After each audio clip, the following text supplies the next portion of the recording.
പരിശുദ്ധ ഖുർആൻ ഒരു പ്രവാചകന്റെ മരണത്തിന് നിങ്ങൾ സാക്ഷിയായോ എന്ന് ചോദിക്കുന്നുണ്ട്. എന്തിനാ അങ്ങനെ ചോദിക്കുന്നത്? അം കുന്തും ശുഹദാ ഇദ് ഹളറ യഅഖൂബൽ മൗത്ത്. യാക്കൂബ് നബിയുടെ മരണസമയത്ത് നിങ്ങൾ അവിടെ ഉണ്ടായിരുന്നോ? അള്ളാന്റെ ചോദ്യമാണ്. നമ്മൾ ആരുണ്ടായിട്ടില്ല, പിന്നെ എന്തിനാ അങ്ങനെ ചോദിക്കുന്നത്? അതൊരു പ്രത്യേക അവസരമാണ്. യാക്കൂബ് നബി മരിക്കാൻ നേരത്ത് തൻ്റെ മക്കളെ വിളിച്ചു കൂട്ടിയിട്ട് ചോദിക്കുകയാണ്, മാ തഅബുദൂന മിൻ ബഅദീ, എൻ്റെ പൊന്നുമക്കളെ നിങ്ങൾ എനിക്ക് ശേഷം ആരെയാണ് ആരാധിക്കുക?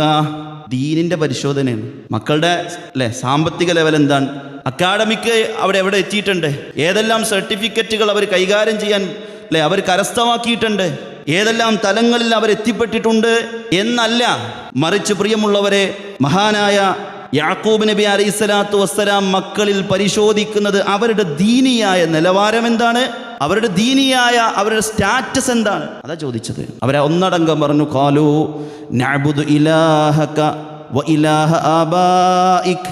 ഞങ്ങളെല്ലാവരും ഉപ്പ യാക്കൂബ് നബിയുടെ മക്കൾ ഒന്നടങ്കം പറഞ്ഞ വാക്ക്, ഞങ്ങളെല്ലാവരും നിങ്ങളുടെ ഇലാഹിനെയാണ് വിളിച്ചു പ്രാർത്ഥിക്കുക.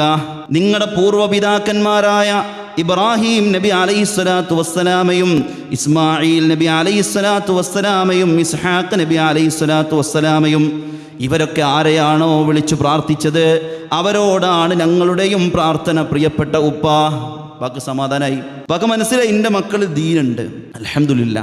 പ്രിയമുള്ളവരെ, നമ്മൾ അങ്ങനെ ചിന്തിച്ചിട്ടുണ്ടോ? വരും തലമുറയിൽ നമ്മുടെ അടുത്ത നെക്സ്റ്റ് ജനറേഷൻ എന്താണ് അവരുടെ ദീനിയായ അവരുടെ അവസ്ഥ, ദീനിയായ അവരുടെ മനസ്സ്, മതത്തിനോടുള്ള അവരുടെ മനോഭാവം എന്താണ്?